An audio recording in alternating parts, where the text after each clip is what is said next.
وحبیبنا محمد وعلى آل سیدنا وحبیبنا محمد وبارک وسلم وصلی علیہ۔ عزیزان محترم، حضرات علماء کرام، اساتذہ، طلباء، آپ کی اس محبت بھری محفل کو دیکھ کر خوشی ہو رہی ہے۔ خدا ذوالجلال آپ کی اس پیار کو شرف قبولیت سے نوازے۔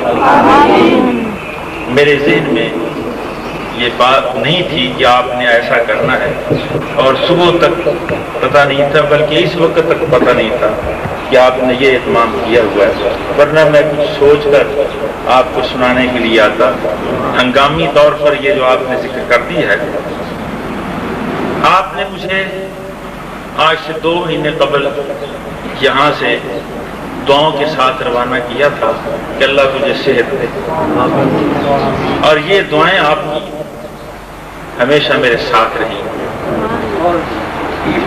وہاں پہنچا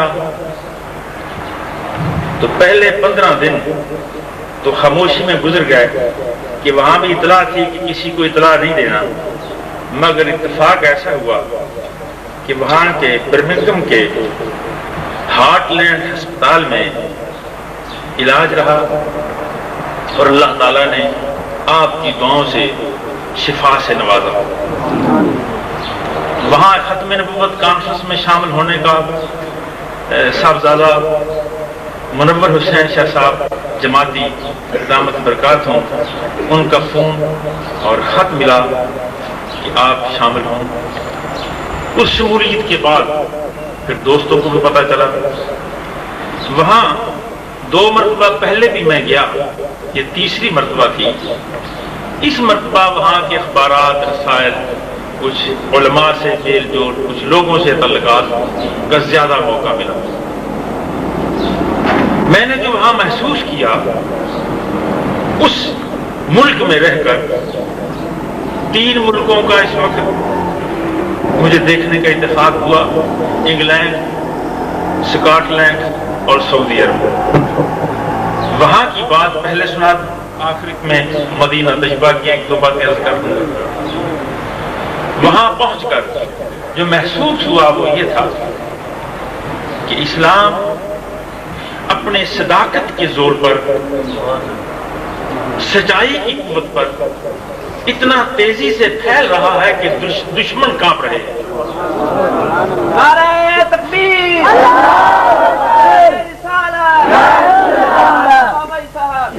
عالمگیر مذہب، عالمگیر دین کی تیز رفتاری کو دیکھ کر میں حیران ہوا کہ آج سے 50 سال قبل اس ملک میں، انگلینڈ کے اندر یا یورپ کے دوسرے کسی ملک میں مسجد کے نام کی کوئی چیز نظر نہیں آتی تھی، مگر اس وقت صورتحال یہ ہے کہ جس شہر میں میں مقیم رہا، لندن کے بعد سب سے بڑا شہر یہ ہے، برمنگھم ہے، اس میں 85 سے زیادہ بڑی بڑی مسجدیں ہیں۔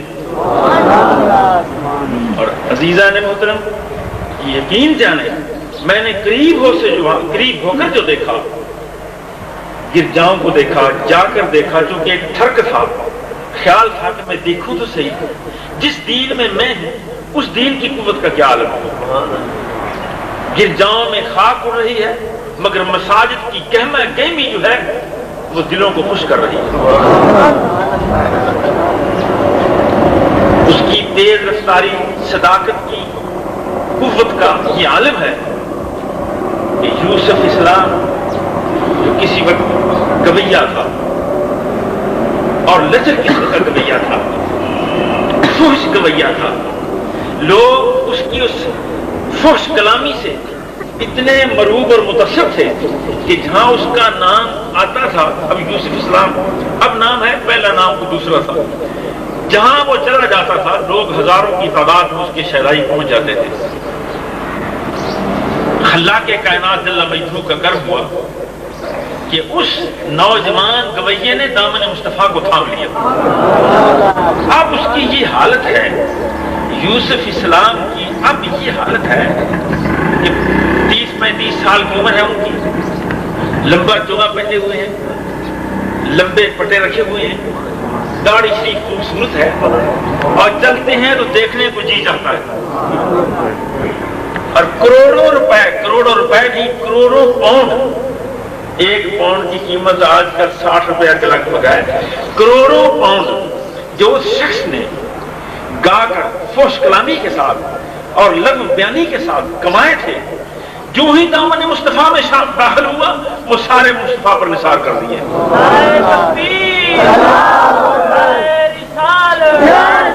تنظیم ہے جو تنظیم وہاں مدارس بنا رہی ہے، وہ تنظیم وہاں مساجد کا خیال کرتی ہے، وہ تنظیم بچوں کو پڑھانے میں مصروف رہتی ہے، اور ان کا اپنا انداز خوشگلو ہیں، وہ انداز جو لغو پر تھا مائل، فحش کلامی کرتا تھا، جو انداز اس سے مترشح تھی، آج وہ ساری کے سارا زور جو ہے وہ نعتیہ کلام پر ہے. انگریزی میں وہ سرکار دو عالم علیہ السلام کی نعتیں لکھ رہے ہیں، اور انگریزی کے جاننے پڑھنے سیکھے ہوئے لوگ وہ اسے بڑی بے حد دلچسپی لے رہے ہیں. برطانیہ کا چیف جسٹس، اس کی بیٹی اور بیٹا دونوں نے یونیورسٹی کی آخری کلاس میں پہنچ کر اسلام قبول کیا ہے، جسے برطانیہ چھپائے ہوئے. انگلینڈ اس خبر کو واضح نہیں کرتا مگر وہاں تو پھیلی ہوئی ہے. اس کی چیف جسٹس کی بچی، جس کی پوری زندگی جوانی کی لغویات میں گزری، اب وہ یونیورسٹی جاتی ہے تو سیاہ نقاب اوڑھ کر جاتی ہے. اور اللہ کا بڑا کرم نشان ہے اس کی تیزی کا. یا عبدالعزیز ملک، ان کی قربانیاں ہیں. محمد علی قلعے، ان کی قربانیاں ہیں. محمد فرح خان امریکہ میں آج کل جو نوجوانوں کی قیادت کر رہے ہیں، یہ سارے وہ لوگ ہیں جو دامن مصطفیٰ میں آئے ہیں، اور انہوں نے اپنی کروڑوں اور پاؤنڈ کی جائیداد بھی اللہ کی راہ پر خرچ کی ہے. یہی وجہ ہے. امریکہ کی ایک سرکاری رپورٹ ہے جو امریکہ کے اخبارات نے اور برطانیہ کے اخبارات نے شائع کی کہ 5000 انگریز غیر مسلم ہر سال امریکہ کے صرف امریکہ کے اندر بڑھ رہے ہیں اور مسلمان ہو رہے ہیں. صرف ایک امریکہ میں 5000 سالانہ نوجوان اسلام قبول کر رہے ہیں، اور باقی ساری دنیا کی تعداد اس کے علاوہ ہے. تیزی سے پھیلنا اس کا بہت حیران کن ہے. اگرچہ اس کے مقابلہ میں مدافعت کی گئی، روڑے اٹکائے جا رہے ہیں کہ اس کی تیزی کو روکا جائے، مگر یہ وہ مقدس دین ہے جو تیزی سے بڑھتا چلا جا رہا ہے. اور جو روڑے اٹکائے جا رہے ہیں ان میں یورپی ممالک، کبھی آپ نے اس پر خیال کیا کہ آج اسلام دشمنی کیوں ہے؟ ہندوؤں کے لیے یہ صورتحال آپ نے کبھی نہیں پڑھی ہوگی کہ ہندوؤں کی ریاستوں میں ہندو اتنے مر رہے ہیں. سکھوں کے بارے میں آپ نے یہ نہیں پڑھا ہوگا کہ سکھ اتنے مر رہے ہیں. انگریزوں کی کسی ریاست میں آپ نے یہ نہیں سنا پڑا ہوگا کہ وہاں جنگ لگی اور اتنے انگریز جو ہیں وہ برباد ہو رہے ہیں. وجہ کیا ہے کہ بوسنیا کے اندر سینکڑوں ہزاروں کی تعداد میں مسلمان شہید ہو رہے ہیں، صومالیہ میں مسلمان شہید ہو رہے ہیں، فلسطین میں مسلمان شہید ہو رہے ہیں. کیوں ہے ایسا؟ کشمیر کے اندر مسلمان شہید ہو رہے ہیں. محاذ یہ جو اسلام کے خلاف محاذ لگے ہوئے ہیں، مختلف محاذ دنیا میں دیکھیں گے تو اس وقت اسلام کے خلاف محاذ ہیں. دنیا کے کسی مذہب کے خلاف کوئی محاذ نہیں، عیسائیت کے خلاف کوئی محاذ نہیں، یہودیت کے خلاف کوئی محاذ نہیں، ہندو مت کے خلاف کوئی محاذ نہیں، بدھ مت کے خلاف کوئی محاذ نہیں، سکھوں کے خلاف کوئی محاذ نہیں.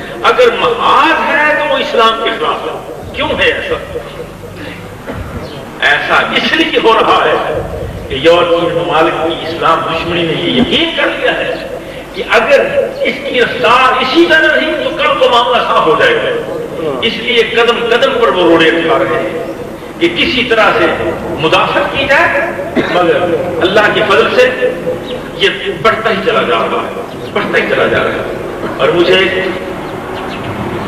اس موقع پر تو بے حد خوشی ہوئی کہ میری ایک محفل میں، جو ایک روحانی محفل تھی، جس میں ہم بیٹھے تھے اور محبوب پاک علیہ الصلوۃ والتسلیم کے عشق و محبت کی باتوں کا وہ جلسہ تھا. وہاں ایک انگریز، نوجوان انگریز، قداور، 5.5-6 فٹ کے قد کا جوان، ٹائی لگائے، پینٹ کوٹ پہنے ہوئے، وہ کھڑا ہو گیا. وہ کہتا ہے اپنی زبان میں اسے کہا کہ میں نے یقین کر لی ہے کہ اللہ کے آخری رسول محمد رسول اللہ سچے ہیں، اور میں دل کی گہرائیوں سے اسلام قبول کر چکا ہوں اور کرنا چاہتا ہوں، مجھے کلمہ پڑھایا جائے. میں نے کہا تقریر پھر کریں گے، پہلے یہ کام تو کر لیں. یہاں پاکستان میں رہ کر الحمدللہ میری زندگی آپ کے سامنے ہے. عیسائیوں سے سن 50 سے ٹکر رہی اور 65 تک یہ سلسلہ بڑی تیزی سے چلتا رہا. اس وقت تک کم و بیش 5000 غیر مسلم اسلام لائے، جن پر میں اللہ کے فضل پر خوشی مناتا ہوں کہ یا اللہ تیرا کرم ہے کہ یہ سعادت تو نے مجھے عطا کی. مگر یقین جانے اس نوجوان کو جب میں کلمہ پڑھا رہا تھا تو میری آنکھوں سے بھی آنسو بہ رہے تھے اور حاضرین بھی بے ساختہ رو رہے تھے. اور اس نوجوان کی کیفیت بھی بس عجیب قسم کی تھی. بار بار وہ حضور کا اسم پاک لے رہا تھا، بار بار وہ اسم گرامی لے رہا تھا. پیس بیان ہم، پیس بیان ہم، پیس بیان ہم، جتنی مرتبہ وہ کہتا یہ اس کا انداز تھا علیہ السلام. اور اس کے بعد اس نے اپنے دوسرے دن ایک بات مسٹر ولیم کاس، میں نے پوچھا آپ کا نام کیا رکھا جائے جو آپ کو پسند ہے؟ تو کہتے ہیں کہ مجھے احمد زیادہ پسند ہے، مجھے احمد زیادہ پسند ہے. تو ہم نے ان کا نام علی احمد رکھ دیا کہ حضرت علی بھی آ جائیں، حضور صلی اللہ علیہ وسلم بھی آ گئے. اس پر وہ بڑا ناز کرتا تھا. اگلے دن اس کی کیفیت جب میں نے اپنے مکان پر اسے بلایا کہ آیا اکٹھا کھانا کھائیں، تو وہ لباس میں، پاکستانی لباس میں، شلوار کرتا پہنے، سر پر ٹوپی لیے ہوئے آیا اور عجیب کیفیت تھی اس کی. روتا ہوا آ رہا تھا، جیسے بے نازک شاخ ہوا سے ہلتی ہے کہ اس کی کیفیت تھی جنون کی، جس نے ہمیں بھی بڑا گہرا متاثر کیا.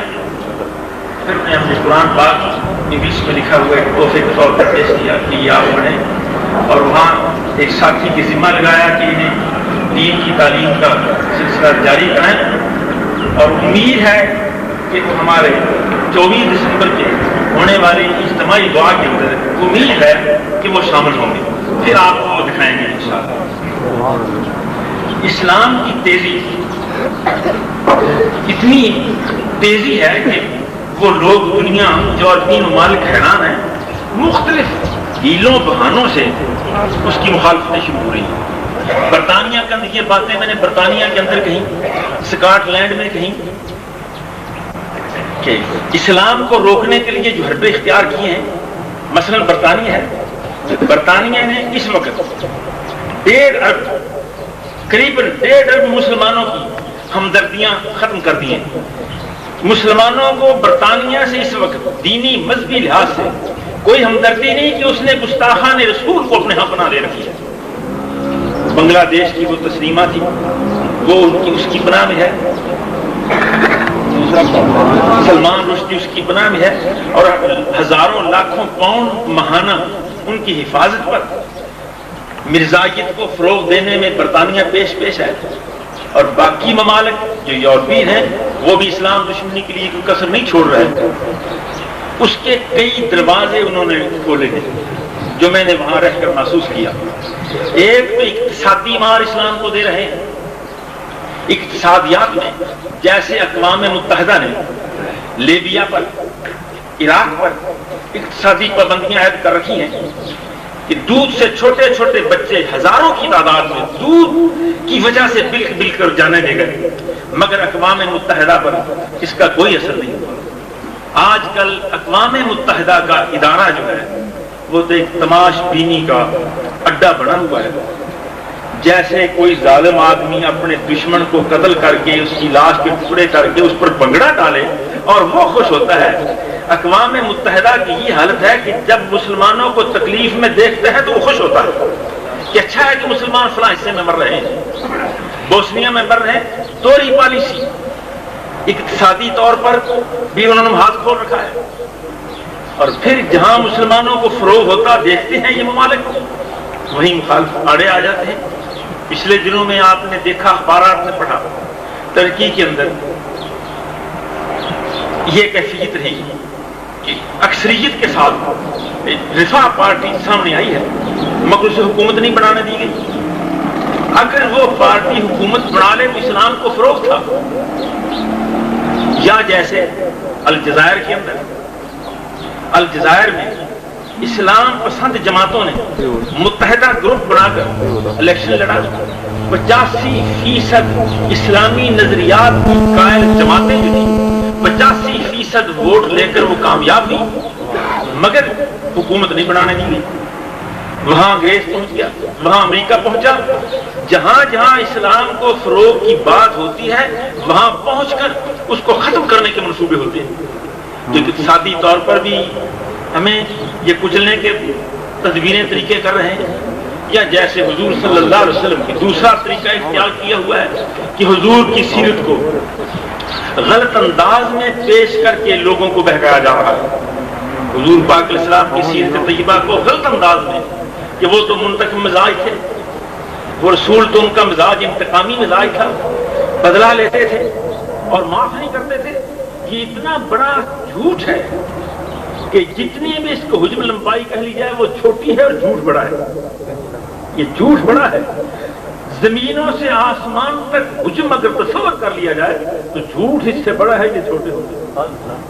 کیا کوئی شخص ذرا انصاف پسند شخص حضور کے بارے میں یہ کہہ سکتا ہے کہ ان کا مزاج انتقامی تھا؟ معاذ اللہ، جنہوں نے طائف میں پتھر مارنے والوں سے یہ کہا ہو کہ جاؤ تمہیں اللہ معاف کر دے، پتھر مارنے والوں کو دعائیں جو دے رہے ہیں، کیا وہ یہ انتقامی مزاج ہے؟ جن کی یہ حالت ہے کہ راستہ میں کانٹے بچھانے والوں کے لیے دعائیں ہیں، یہ انتقامی مزاج ہے۔ 10,000 کی فوج فاتحانہ انداز میں مکہ پاک میں آ رہی ہے، اور وہاں ایک شخص نعرہ لگاتے ہیں الیوم یوم، میرے آپ کی ایمان و جانوں کے والی سید عالم صلی اللہ علیہ وسلم دہلیز کعبہ پر کھڑے ہوتے ہیں، ہزاروں بیٹھے ہیں، سم بکون بیٹھے ہیں، اور تھر تھر کانپ رہے ہیں کہ پتہ نہیں اس کے منہ سے بات کیا نکلتی ہے۔ اگر یہ ایک اشارہ کر دیں گے کہ سب کو قتل کر دو، سب قتل ہو جائیں گے۔ یہ تو فاتحانہ انداز میں آئے ہیں۔ میرے آپ کی ایمان و جانوں کے والی سید عالم علیہ السلام و تسلیم ان کے چہروں کو پڑھتے ہیں، دلوں کو دیکھتے ہیں، پیشانیوں کا مطالعہ کرتے ہیں اور دیکھتے ہیں کہ یہ گھبرا رہے ہیں، مجھ سے ڈر رہے ہیں۔ حضور فرماتے ہیں اذهبوا انتم الطلقاء لا تثریب علیکم اليوم، جاؤ مکہ والوں، میں نے تمہیں معاف کر دیا ہے، تم پر کوئی گرفت نہیں ہے۔ کیا یہ صورتحال کسی انتقامی مزاج شخص کی ہو سکتی ہے؟ یہ الزام لگاتے ہیں کہ اور بھی مالک کہ وہ دنیا کا بادشاہ تھا، مسلمانوں کا ایک بادشاہ گزرا ہے محمد۔ کیا یہ صحیح ہے؟ یہ بھی جھوٹ۔ یہ باتیں میں آپ کو وہ سنا رہا ہوں جو میں نے وہاں مجموع میں سنائی ہیں، اور زیادہ تر زور میرا اسی باتوں پر رہا ہے۔ زیادہ تر باتیں جتنے محفلوں میں شامل ہوا اسی پر ذکر ہوتا رہا۔ اگر دنیا کے بادشاہ، تو دنیا کے بادشاہوں کا قرآن مقدس ذکر فرماتا ہے ان الملوک اذا دخلوا قرية افسدوها وجعلوا عزت اهلها اذلہ۔ بادشاہوں کا یہ طریقہ ہے کہ جب وہ کسی سلطنت میں فاتحانہ انداز میں داخل ہو جاتے ہیں تو وہاں کے معزز لوگوں کو ذلیل کر دیتے ہیں اور پامال کرتے ہیں، مگر محبوب پاک علیہ السلام و تسلیم نے تو انہیں معاف کیا ہے، انہیں سینے سے لگایا ہے۔ تو یہ دوسرا حربہ ہی ہے۔ تیسرا حربہ ان کا ایک اور ہے، اسلام کی مخالفت کرنے کا۔ یہ حضور سید عالم صلی اللہ علیہ وسلم کے بارے میں لٹریچر ایسا شائع کرو کہ لوگوں اتنا جھوٹ بولو، اتنا جھوٹ بولو کہ لوگ سچ سمجھنے پر مجبور ہو جائیں۔ سن 95 میں، 94 اور 95 میں امریکہ نے جو اسلام کے خلاف لٹریچر شائع کیا وہ لاکھوں بلین ہے۔ ملین 10 لاکھ کا 1 ملین ہوتا ہے، اور 100 ملین کا 1 بلین، اور جس لٹریچر پر خرچ ہوا ہے حضور کی گستاخانہ تحریر پر آپ کے خلاف، اس کی لاکھوں بلین اس کا ہے بچ ایسے وہاں لوگ یہودی لکھنے والے، یہودی پریس ہے، عیسائی پریس ہے، پوری قوت کے ساتھ اسلام دشمنی میں بڑھ چڑھ کر ہے، مگر الحمدللہ اسلام اپنے طاقت کے بل ہوتے بل آگے تیزی کے ساتھ بڑھ رہا ہے، اور انشاءاللہ یقین سے یہ بات کہی جا سکتی ہے کہ یہ رفتار رہی اسی طرح بڑھتی رہی، آنے والی 20ویں صدی جو ہے وہ اسلام کی نشت ثانیہ یقیناً ہوگی۔ نعرہ تکبیر، شان اسلام، جو میں نے محسوس کیا جیسے شدت کی دھوپ میں آدمی پیاسا ہوتا ہے اور وہ ٹھنڈے پانی کے چشمے کی طرف دوڑتا ہے کہ مجھے کہیں سے ٹھنڈا پانی مل جائے، اور اس لیے وہ سرگرداں رہتا ہے، آج اس کفر کی تپتی شدت کی دھوپ میں، بے ایمانی کی شدت کی دھوپ میں اسلام کا ٹھنڈا پانی پینے کے لیے لوگ بیتاب نظر آتے ہیں۔ اگر اسلام کو، اس مقدس دین کو، اس کے صحیح خد و خال کے میں نے جو کچھ محسوس وہاں کی بات میری اپنی وہ یہ ہے کہ اس مقدس دین کو اس کے صحیح خد و خال کی صورت میں پیش کرنے میں ابھی ہم ناکام ہیں، اور یہ جو بڑھ رہا ہے تو میری تقریر سے نہیں بڑھ رہا، کسی عالم کی تقریر سے نہیں بڑھ رہا، یہ اسلام اپنی قوت سے آگے نکل رہا ہے، اور جو لوگ اسلام لائے ہیں وہ کسی خطیب کے خطبہ سے یا عالم کے علم سے جو میں سمجھتا ہوں وہ نہیں ہوگا، تو اس کا کم حصہ ہوگا، مگر یہ اسلام کی اپنی طاقت ہے، اپنی صداقت ہے، اپنی سچائی ہے، جس سے وہ متاثر ہو کر بغیر اسلام قبول کیے رہ نہیں سکتے، اور گرجے بک رہے ہیں۔ یہ دلیل ہے اسلام کی عظمت کی کہ گرجے بک رہے ہیں، بڑے بڑے لاکھوں، وہاں 1.5 لاکھ پاؤنڈ میں وہ مسجد جو گرجا خرید کر تیار ہوئی، جو آپ اس سے یہ خبر سن کر یقیناً خوش ہوں گے، 1.5 لاکھ پاؤنڈ سے جو گرجا خرید کر مسجد تیار کی رانا الہداد خان اور ان کے ساتھیوں نے ہڈرس فیلڈ کے اندر، جس مسجد کا نام انوار مدینہ ہے، جب میں وہاں پہنچا ہوں تو انہوں نے مجھے بتایا، محفل میں بتایا کہ ہم نے یہ مسجد انوار مدینہ ہڈرس فیلڈ جو ہے یہ جامعہ فریدیہ کے نام رجسٹر کر دیا۔ نعرہ تکبیر،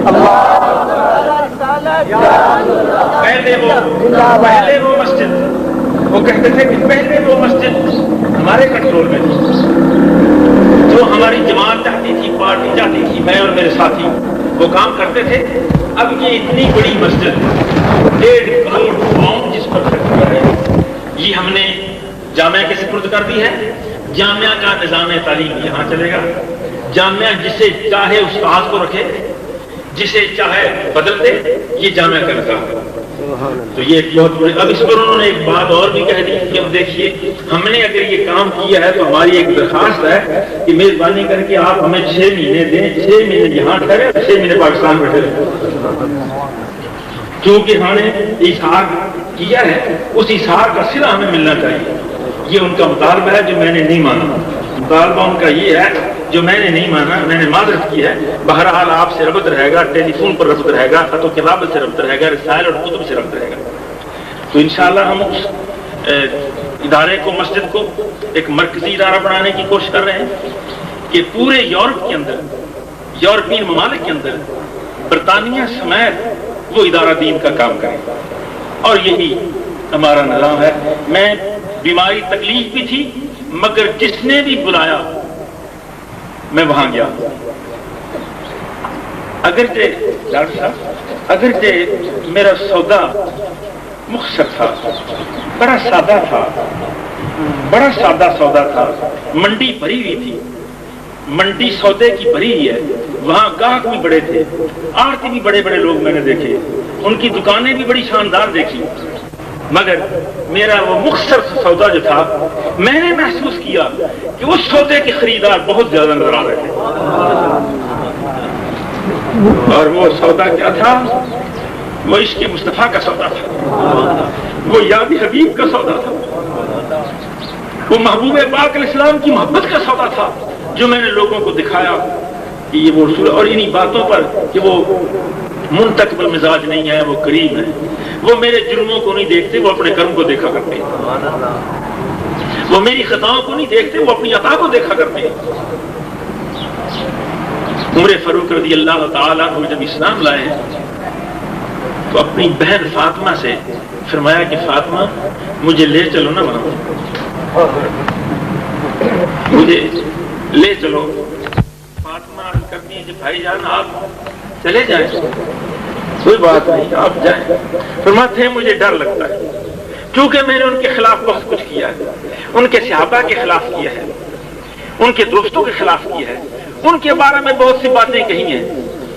تو جو جواب بہن فاطمہ نے دیا وہ یہ تھا کہ آپ پریشان نہ ہوں، آپ جائیں، میرے محبوب رسول وہ ہیں جو پچھلی باتیں یاد کراتے ہی نہیں ہیں، ہو گیا جو ہو گیا، وہ پچھلی باتیں یاد نہیں کرائیں گے کہ عمر آج ہمارے ہاں کو آ گیا ہے، کل تو ہمارے خلاف یہ باتیں کر رہا تھا، نہیں وہ پچھلی باتیں یاد ہی نہیں کراتے، جا کر تو دیکھیں۔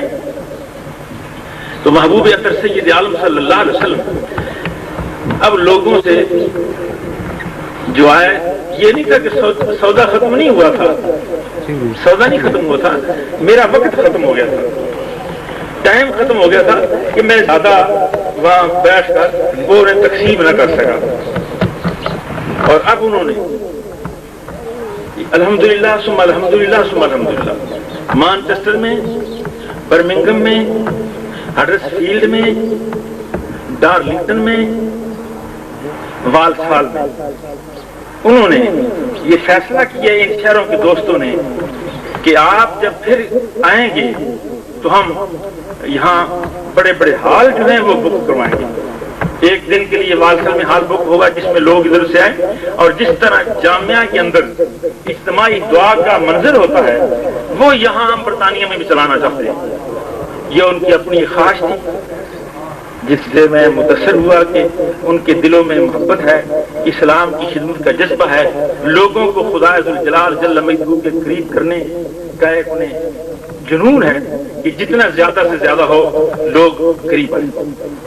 تو میرے عزیز دوست، میرے بیٹے، میرے بھائی، وہاں رہ کر جو میرے تبصرات ہیں، آپ چونکہ علماء حضرات کی محفل ہے، میں نے علماء حضرات کے نام، آپ کے نام جو خط لکھا ہے، یہ میری ساری باتیں اس خط میں کسی نہ کسی طریقے سے عیاں ہیں، وہ خط آپ ضرور پڑھیں، چھپ گیا ہے وہ لے لیں۔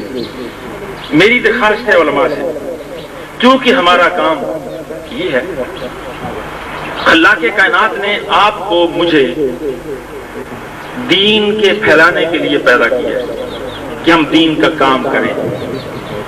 کچھ لوگ ذمہ داری کے لیے پیدا ہوئے ہیں، کچھ لوگ دکانداری کے لیے پیدا ہوئے ہیں، کچھ لوگ سیاست کے لیے پیدا ہوئے ہیں، کچھ لوگ دوسرے تیسرے کاروبار کے لیے پیدا ہوئے ہیں۔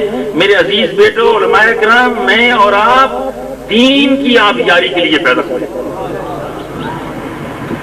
اور الحمدللہ ثم الحمدللہ مجھے خوشی ہے اس وقت میں جامعہ کے اساتذہ علماء، وہاں میں بہت خوش ہوا ڈاکٹر صاحب، ختم نبوت کانفرنس میں جامعہ کے فارغ التحصیل علماء کی قطار لگی تھی جن کا مجھے پتہ ہی نہیں تھا، بعد میں ملے تو جس سے میں پوچھتا یار میں نے پہچانا نہیں، مولانا میں نے آپ معاف کرنا آپ کو پہچانا نہیں، تو کوئی کہتا جی میں 60 میں جامعہ میں پڑھتا رہا، کوئی کہتا جی میں 70 میں جامعہ میں پڑھتا رہا، کوئی کہتا جی میں نے وہاں حفظ کیا، میں نے وہاں دور حدیث شریف پڑھا۔ تو یقین جانے میری خوشی کی کوئی انتہا نہیں تھی، کوئی خوشی کی انتہا نہیں تھی کہ جامعہ یہاں ساہیوال میں ہے مگر اس کا فیض ہزاروں میل دور پہنچا ہوا ہے۔